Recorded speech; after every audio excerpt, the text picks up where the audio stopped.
Hello welcome to service near. നമ്മൾ ഈ വീഡിയോയിൽ സർവീസ് നിയറിൽ എങ്ങനെയാണ് ഒരു യൂസറിനെ ആഡ് ആക്കുന്നതെന്നുള്ള ഫ്ലോ ആണ് നോക്കാനായിട്ട് പോകുന്നത്. സോ അതിനു വേണ്ടി ലോഗിൻ ചെയ്ത് മെനുവിൽ താഴോട്ട് സ്ക്രോൾ ചെയ്യുമ്പോൾ യൂസർ എന്ന് പറഞ്ഞിട്ടുള്ള ഒരു ഓപ്ഷൻ കാണാനായിട്ട് സാധിക്കും. സോ അത് ക്ലിക്ക് ചെയ്യുക. താഴെ ക്രിയേറ്റ് യൂസർ ഉണ്ടാവും. സോ ഇതാണ് ഒരു യൂസറിനെ ക്രിയേറ്റ് ചെയ്യാനായിട്ടുള്ള ഒരു ഫോം. ഫസ്റ്റ് നെയിം കൊടുക്കുക. നമുക്കൊരു യൂസറിനെ ക്രിയേറ്റ് ചെയ്യാം. So first name, last name ഓപ്ഷനിലാണ് എൻ്റർ ചെയ്യുക.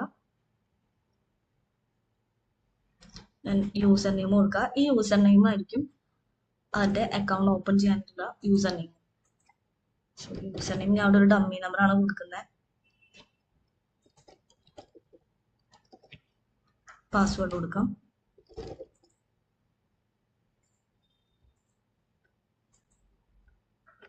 ശേഷം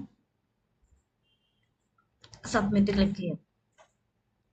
സോ നമ്മൾ ആഡ് ചെയ്ത യൂസർ സക്സസ്ഫുള്ളി ആഡ് ആയിട്ടുണ്ട് ഇവിടെ. ഇതാണ് നമ്മളിപ്പോൾ റീസെൻ്റ്ലി ക്രിയേറ്റ് ചെയ്ത യൂസർ. അർജുനുള്ള യൂസർ ഇതാണ്. സോ ഇങ്ങനെയാണ് സർവീസ് നിയറിൽ ഒരു യൂസറിനെ ക്രിയേറ്റ് ചെയ്യുന്നത്. നമുക്ക് അടുത്ത വീഡിയോയിൽ എങ്ങനെയാണ് ഒരു ഷോപ്പ് ക്രിയേറ്റ് ചെയ്യുന്നത് നോക്കാം. So thank you.